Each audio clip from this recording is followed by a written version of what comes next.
Bonjour à tous et à toutes, salut la communauté. Bienvenue dans ce nouvel épisode de mon podcast Vagabondage nordique à destination des marcheurs nordiques passionnés. Je suis David Deguel, encadrant en montagne, instructeur et compétiteur en marche nordique, mais aussi accompagnant en VTT, vélo. J'ai à cœur de rester performant le plus longtemps possible en prenant en compte mes objectifs et mon potentiel personnel. Pour cela, je m'intéresse à la nutrition, à la préparation physique et préparation mentale. Vous pouvez retrouver mes aventures sur nordicwalkingadventure.fr ainsi que mes stages et séjours. Tous les 15 jours, je vous offre une nouvelle carte postale pour rencontrer une destination. J'accueille pour cela un ou une invitée, tout comme moi, amoureux de belles gestuelles, d'envie de progresser et de se faire surtout plaisir en marchant. J'espère que cette nouvelle carte postale enchantera votre cœur et vous touchera comme moi. N'oubliez pas de laisser un commentaire et une note pour faire progresser ce podcast et la communauté de la marche nordique. Bon épisode et bonne écoute. Bonjour David, Comment vas-tu? je vais très bien, merci. Toi aussi? Ouais, bien, bien, super. Écoute, Super. je suis ravi de t'entendre et de pouvoir t'accueillir sur ce podcast. Ça faisait longtemps que toi et Corinne, je vous sollicitais pour intervenir dans ce podcast. Et bon, voilà, l'idée, c'est d'arriver à coupler le planning et ça y est, ça c'est devenu synchronisé et ça, c'est vraiment très chouette. Je suis vraiment très heureux de t'entendre ce matin. Et moi aussi, très très heureux aussi d'être avec toi, de partager ce moment avec toi. Alors Yves, Oui, on se connaît depuis longtemps. Est-ce que tu peux nous parler un petit peu de toi, de Corinne, comment aujourd'hui, quelle est votre vision de la marche nordique, depuis quand vous marchez, et puis peut-être dans quel environnement en fait vous marchez. tout à fait David. Alors, pour être plus précis, donc, nous sommes nous à Narbonne, c'est Ouais. une ville de l'Aude, donc c'est pas très loin de Perpignan, pas très Mhm. loin de la frontière espagnole, voilà. Ouais. Nous sommes nichés entre les moyennes montagnes et la mer. D'ailleurs, Narbonne a un accès sur la mer depuis l'époque romaine, donc Narbonne-Plage. Ouais. Et voilà, et donc avec Corinne, mon épouse, nous sommes tombés, on dira, dans la marche nordique depuis plus d'une dizaine d'années. Ouais. Alors au départ, nous étions plutôt des compétiteurs un petit peu, hein, donc surtout Corinne. Bah, on, Moi, on a fait, on a fait un petit saut de puce en Autriche ensemble, hein, il me semble. tout à fait, tout à fait. On a fait un petit saut de puce en Autriche ensemble, tout à fait. Puis on a participé avec toi à un stage aussi en Espagne qui était fort agréable, hein. Ouais. Donc c'était des souvenirs très très émouvants et très très sympathiques. Voilà, donc et nous sommes dans un club d'athlétisme donc FFA à Narbonne qui s'appelle l'Athletic Club Narbonne Méditerranée. Voilà. Nous avons passé tous les deux, tu sais, le diplôme pour être encadrant de premier niveau. Mhm. Donc voilà, donc nous encadrons des groupes le vendredi après-midi. Corinne s'occupe de groupes plutôt rapides, je dirais, de marche en quête de vitesse et de un petit peu voilà de sensation, je dirais, de rapidité et Ouais.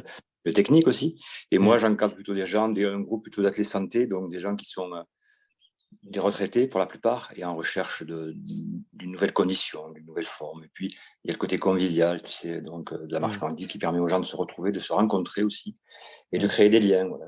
Mhm. On tisse des liens entre les personnes. On est un peu des passeurs, en fait, des passeurs de liens Mhm. et on permet à des gens de se rencontrer, des gens qui ne se seraient jamais rencontrés auparavant d'ailleurs et qui se retrouvent là et qui partagent avec nous pendant une après-midi le bonheur de marcher ensemble.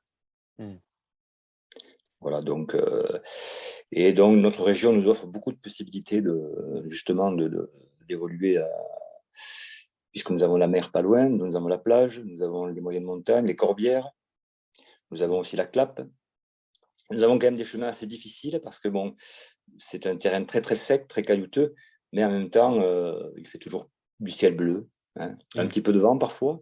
Mhm. Et c'est vrai que cette ambiance, cet environnement est très propice à marcher et à être bien ensemble, quoi, voilà. Mhm. Écoute, tu sais que donc dans ce podcast, l'idée c'est de poster une carte postale. Oui, Tu as donc sélectionné un endroit où tu vas nous emmener aujourd'hui. Pour cela, ben, je vais te poser quelques questions.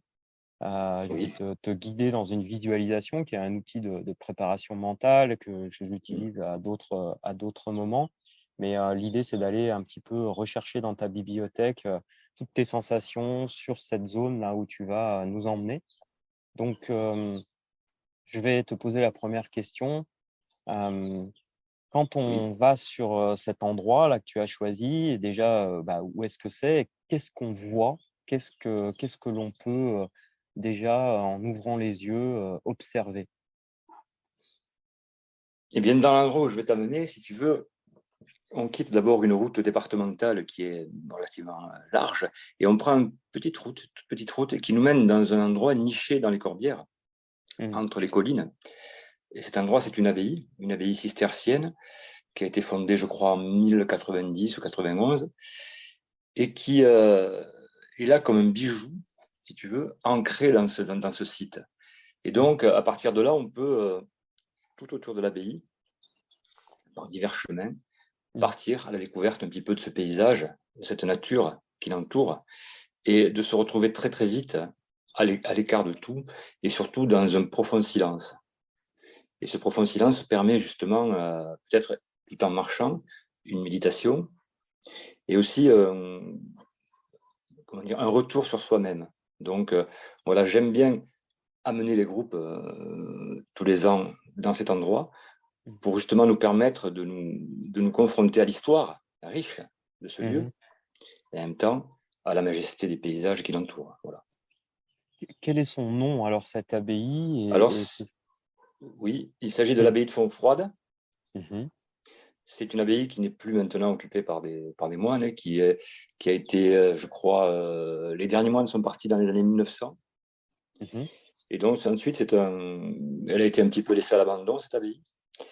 Et c'est un riche, je dirais, un mécène un petit peu. C'était un peintre parisien, mais qui avait quand même des terres dans la région, qu'il a racheté, qu'il a restauré, et qui en a fait ce qu'elle est aujourd'hui, c'est-à-dire un lieu d'art, d'histoire, un lieu aussi de gastronomie, et aussi un lieu de vin, puisque l'abbaye a ses vignes, donc elle élève son propre vin, son restaurant. Il y a un festival de musique baroque tous les ans qui s'y tient en été. Il y a un jardin de roses magnifique, puisqu'il y a aussi toute l'abbaye, je dirais, quasiment intacte, quoi. Elle n'a pas été, elle a été très bien restaurée, elle est vraiment magnifique. Et donc, dans cet écrin-là, je suis bien parce que j'aime bien aussi le fait qu'elle soit un petit peu isolée, à l'écart des routes, du bruit, tu vois. Et donc, ça permet quand même de se rapprocher un petit peu du cœur des gens qui ont initié cette abbaye, qui sont à l'origine, de te dire, ils ont choisi cet endroit, pourquoi, pour quelle raison. Et en fait, c'est une évidence, quoi, quand tu la vois. Donc, je t'engage à aller la découvrir aussi, et peut-être avec ta famille notamment. Bien sûr, bien sûr. Et est-ce que tu peux... C'est un endroit qui est forestier, c'est un endroit qui est rocailleux. Tu as parlé de rocailles, de terrain. Oui. Quel est l'environnement naturel? Voilà. Alors, la région de la Clappe, c'est beaucoup de chênes verts, beaucoup de garrigues, beaucoup de pinèdes aussi. Malheureusement, c'est une région aussi qui est confrontée aussi à beaucoup d'incendies, à beaucoup de dévastations, puisqu'il y a quand même beaucoup de vent, beaucoup de chaleur. Donc, c'est un endroit qui, par le passé, a beaucoup souffert au niveau des incendies. Donc, si tu veux, la physionomie du lieu a changé avec les ans, en fait. Et donc, là, il y a un effort qui a été fait pour replanter.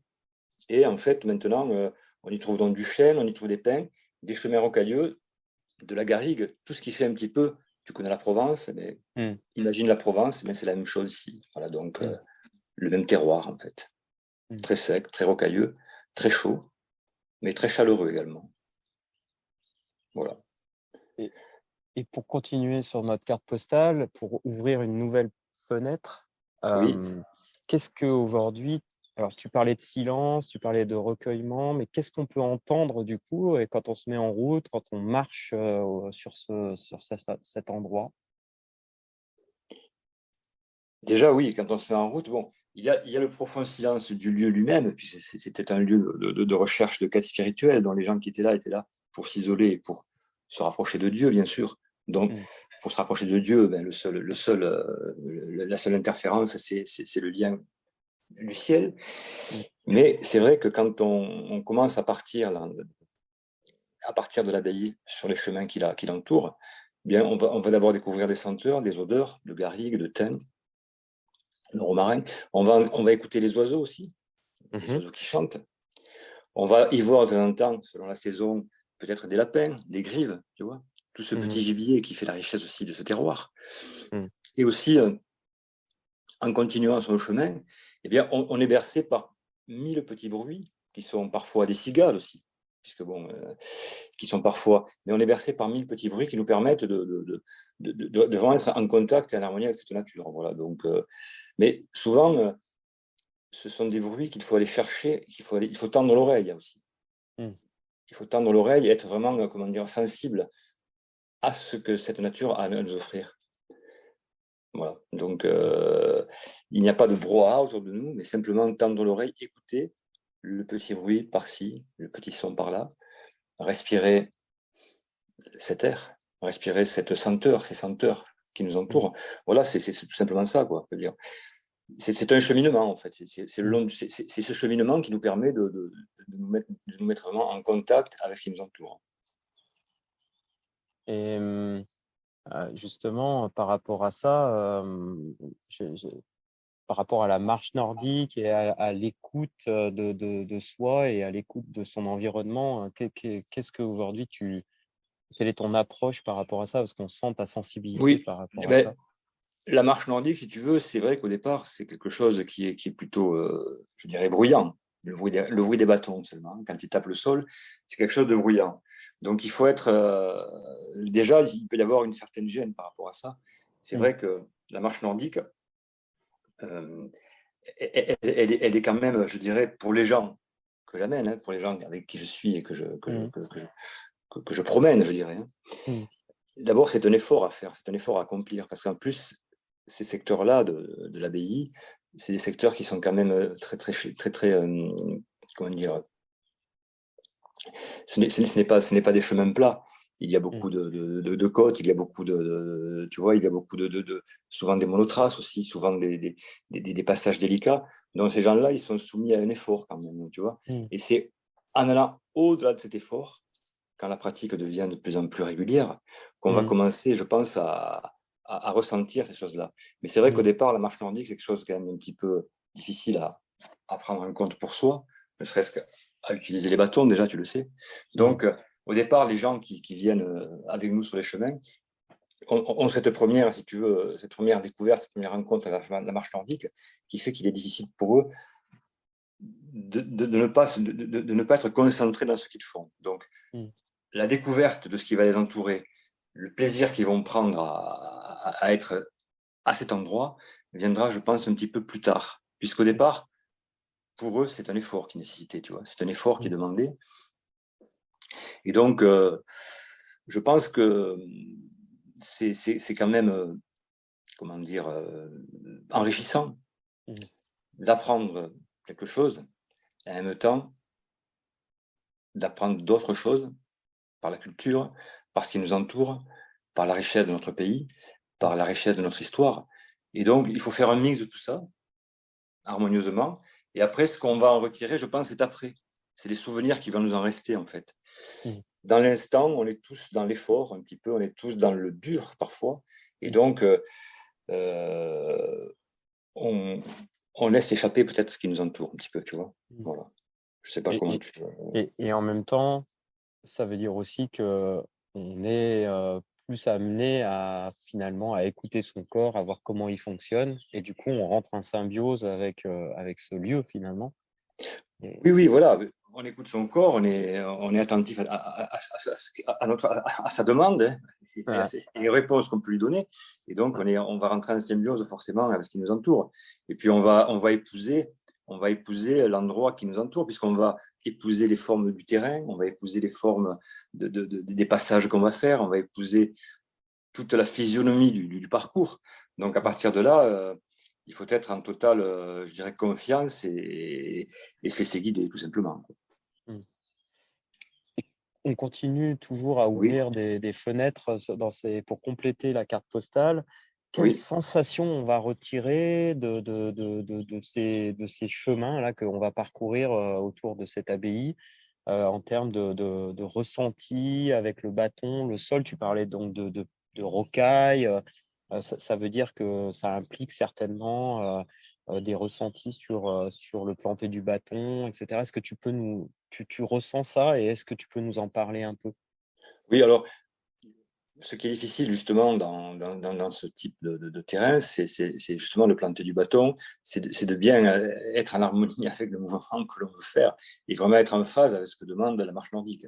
C'est-à-dire qu'il faut vraiment être attentif à ça. Et c'est vrai que ces terrains-là, ces terrains difficiles, rocailleux, pierreux, durs, secs, sont souvent un écueil pour les débutants. Un écueil, c'est-à-dire que déjà, ils ne savent pas comment manipuler les bâtons. Et donc, comme le terrain est difficile, c'est très exigeant de leur apprendre la technique de la marche nordique sur ces terrains-là. Et en même temps, le fait qu'ils soient dans un lieu qui leur permet d'être un peu rêveur, d'avoir cette sensation autour d'eux de beauté, va faciliter l'apprentissage en quelque sorte. Donc, malgré la rudesse du terrain, malgré la difficulté qu'ils ont à se mouvoir avec les bâtons, de par la configuration du lieu, ils vont être certainement plus attentifs, plus à l'écoute, et je pense que l'apprentissage pour eux n'en sera que meilleur. Donc, on s'attache avec Corinne à vraiment les sensibiliser sur ce qu'est vraiment la marche nordique, la technique, sans toutefois être vraiment trop exigeant non plus. C'est-à-dire qu'on laisse, il y a une marge toujours qui est laissée, et une latitude de tranquillité qui est laissée à la personne qui apprend, pour lui permettre au contraire d'acquérir ensuite par elle-même petit à petit ce geste. Et on sait que c'est par l'habitude que le geste arrivera et sera bien compris. Voilà. Donc nous ne sommes pas là pour performer en quoi que ce soit.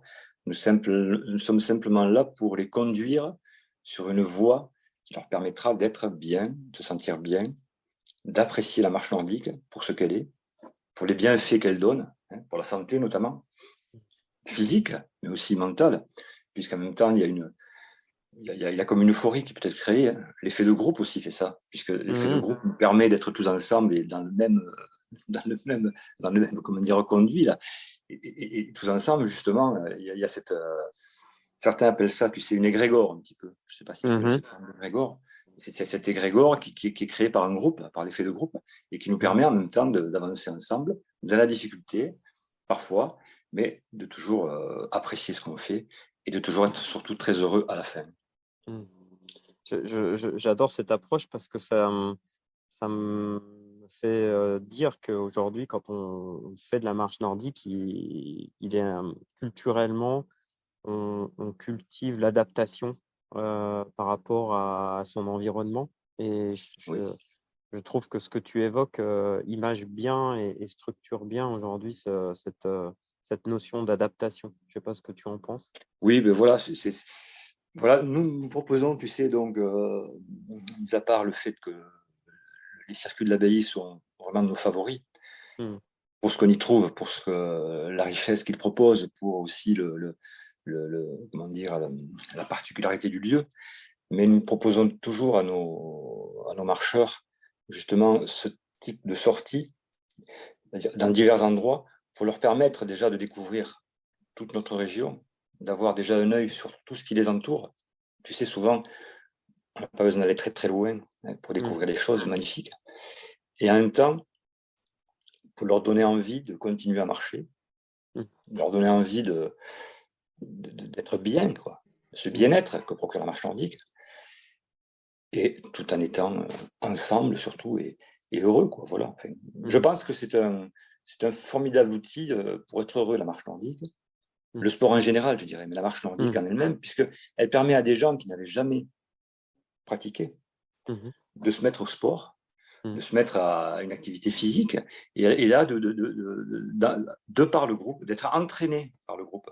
Il y a des gens souvent qui sont un petit peu craintifs, qui arrivent là en disant « je marche pas trop, je sais pas si je vais y arriver, j'ai pas trop de force ». Mais l'effet de groupe, déjà les rassurer et leur dire que c'est tous ensemble qu'on avance et on attend, et puis rien ne presse, je veux dire. Il faut prendre le temps pour faire les choses, et voilà. Donc, et au fil du temps, on s'améliore. Au fil du temps, on se sent de mieux en mieux, et au fil du temps, on prend plaisir toujours plus à ce qu'on fait.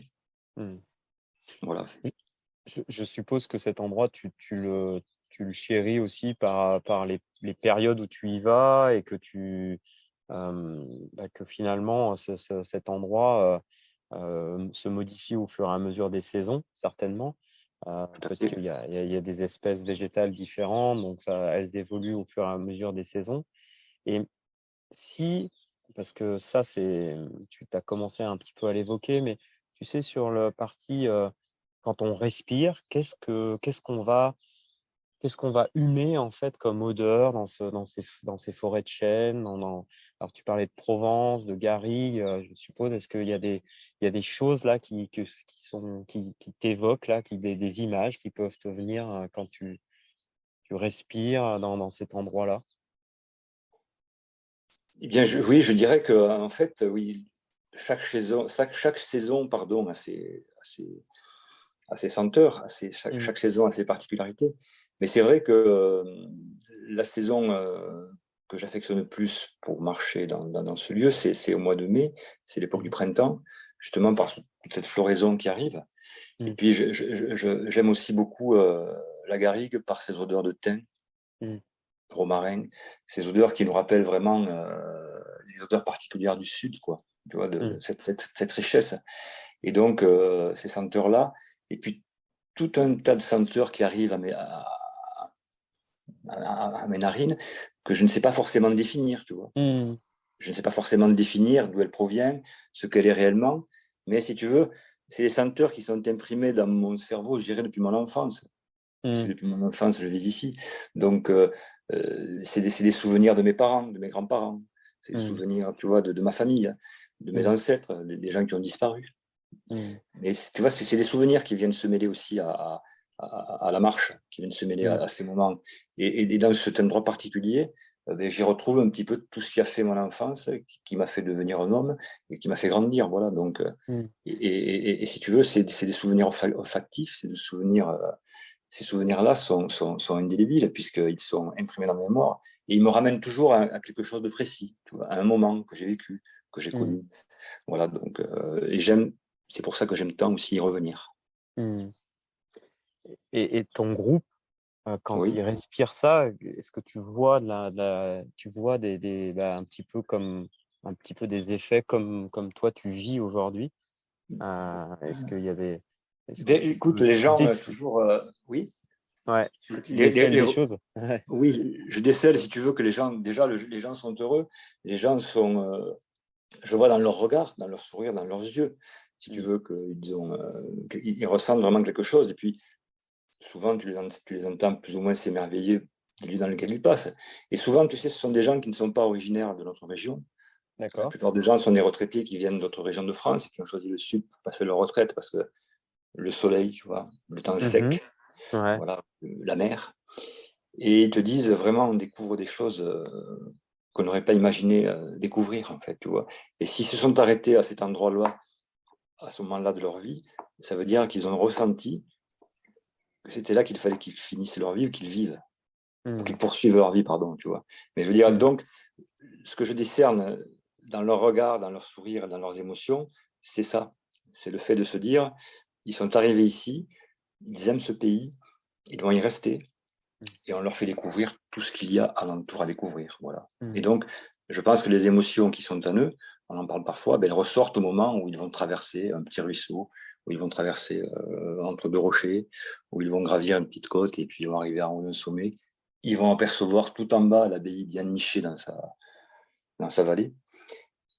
Toutes ces émotions-là, elles vont ressurgir. Et je pense que on n'a pas forcément tous le même ressenti, mais on a tous une approche qui tend vers ces moments harmonieux que l'on peut vivre Mm. entre soi, la nature et le monde qui nous entoure. Mm. Et puis effectivement, le fait de les mettre en mouvement implique que finalement leur système respiratoire se remet en route ou en tout cas s'active. Et ça a un fort impact aussi sur les personnes. Ah oui, tout à fait, puisqu'en plus, bon, parmi les personnes qui marchent avec moi, il y a des gens qui avaient des petits problèmes de santé, notamment peut-être cardiaque, tu vois, un petit peu Mhm. aussi pulmonaire, donc qui avaient besoin de retrouver un second souffle, on dira. Mhm. Mhm. Ça a été assez difficile au départ pour certains, puisque je dois aménager quand même ces chemins, je dois m'adapter à leurs conditions physiques quand même. C'est-à-dire avant de faire un parcours, déjà, avec Corinne, on prépare nos parcours toujours à l'avance.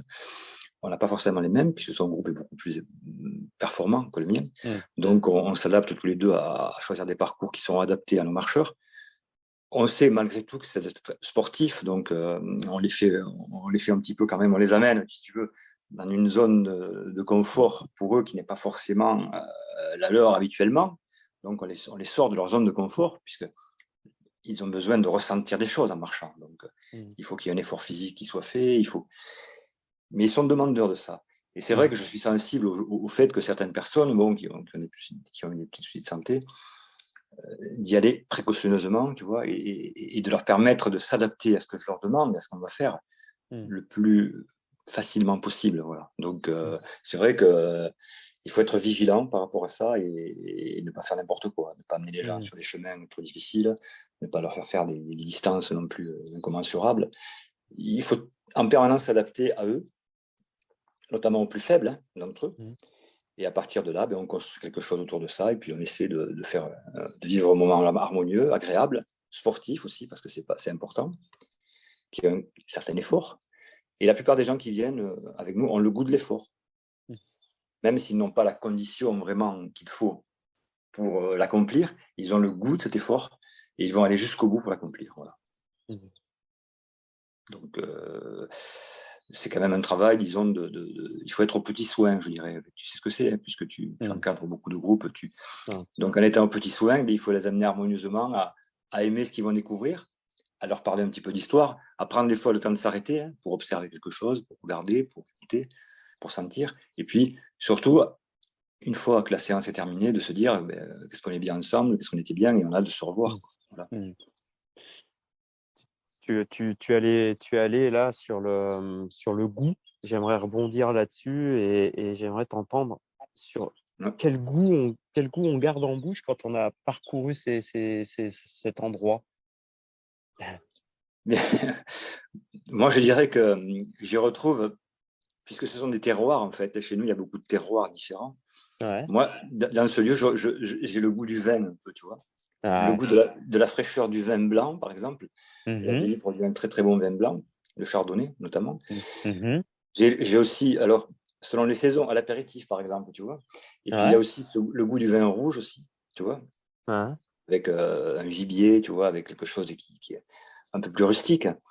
Et donc, je retrouve ces goûts-là, tu vois, et je retrouve cette envie de boire un petit verre de vin, tu vois, après, tu vois. Ouais. Et donc, et c'est pour ça que c'est important. Et je trouve que la richesse de notre région, en fait, c'est ça un petit peu. Ce sont des terroirs. Nous ne sommes pas une région très, très riche, hein. Mais nous avons beaucoup de gens qui ont du cœur. Les vignerons ont beaucoup de cœur. Et donc, dans ce qu'ils font, dans le travail quotidien qu'ils font à la terre, à la vigne, ils mettent leur cœur. Et ce cœur, tu le ressens aussi quand tu traverses les vignes, quand tu passes à côté des vignes qui longent les chemins. Tu ressens le cœur qui bat alentour. Et ça te ramène au vin, ça te ramène à cette boisson, quand même, qui est une boisson de partage, hein, et qui est une boisson de convivialité. Et je trouve que c'est important, en même temps aussi, de faire découvrir aux gens la région par les vins, par comment dire, la cuisine, tu vois, par le goût. Et le goût, c'est ça. Pour moi, c'est ça. Voilà. C'est ce goût-là que j'ai en bouche quand je marche aux alentours de l'abbaye, et notamment de ces vignes. Ah oui, tout à fait. Ouais, j'ai cette... voilà, et puis... mais le goût du vin, c'est le goût de la fraternité, tu vois, aussi. C'est le goût de la... Tu vois, c'est la joie, le vin. Bien sûr. C'est ça qui est important. Et puis ça transpire vraiment de ce que tu communiques. Et pour te connaître, toi et Corinne, vous êtes vraiment dans cette approche très minutieuse, très, très, on prend soin de soi et de l'autre. Et ça, c'est vraiment, je pense, une grosse, je dirais, une grosse culture que vous avez au travers de votre approche dans la marche nordique. On essaie, voilà, de conserver ça et de le pérenniser, et surtout de le faire partager. Parce que, bon, tout est éphémère en fait, hein. Donc il faut profiter pleinement de ce qui arrive, profiter pleinement des gens qui sont avec toi, et il faut leur faire partager ce que tu aimes. Mm. Et eux, ils te rendent au centuple ce que tu leur donnes, Mm. puisqu'ils te rendent leur joie, ils te rendent leur affection, ils te rendent aussi tout ce qu'ils sont. Donc Mm. voilà, c'est très très enrichissant, quoi. Donc Mm. et la richesse, elle est pas très loin, hein. Elle est au bout de nos doigts, elle est Bien dans nos sûr. mains. Donc voilà, il suffit simplement de se mettre en mouvement et puis Mm. de partir. Et Ouais. on démarre et on Mm. démarre et puis voilà. Comme on faisait avec toi, tu sais, quand on marchait ensemble, et bien voilà, Ouais. on continue. Et puis voilà, et donc quand on tient nos bâtons, tu sais, dans la main, sans forcément Ouais. les poser, et qu'on fait le Ouais. geste, tu sais, Ouais. voilà, c'est tout. On se laisse guider, on se laisse porter, et Mm. puis c'est parti, quoi. Voilà. Ouais. Ouais. Voilà, enfin, Je vois tout à fait cette carte postale et tu sais, j'aime à terminer en demandant à mon invité, tu sais, quand on finit la carte postale des vacances oui. ou quand on finit d'envoyer une carte postale, on a toujours tendance à rajouter un petit nota bene, un petit quelque chose en plus. Qu'est-ce que tu aimerais rajouter en plus avant de poster cette carte postale à nos auditeurs? Et bien, j'aimerais leur dire que venez découvrir cette région, Mhm. venez marcher à Narbonne et alentour, allez dans les Corbières, allez voir, allez. Vous savez, tu sais, ici, c'est le pays Qatar. Tu sais, il y a beaucoup de gens Mhm. qui ont péri sur le bûcher, il y a beaucoup de gens Mhm. qui ont souffert, qui ont été martyrisés, mais il y avait aussi un sens à leur vie qui était de se rapprocher de ce qui est vraiment le plus important, c'est-à-dire une harmonie entre les hommes. Mhm. Donc je pense que c'est donner envie aux gens d'être ensemble. Mhm. La vie est assez éphémère, donc profiter des bons moments, Mhm.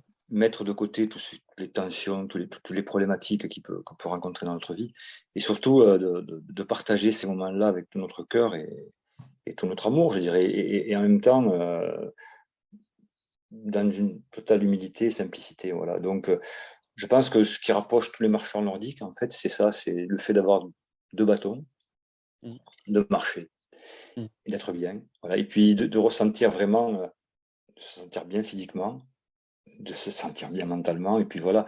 Donc, je dis à tous tes auditeurs de venir découvrir notre région, de continuer à faire ce qu'ils font, marcher comme ils marchent, et puis voilà.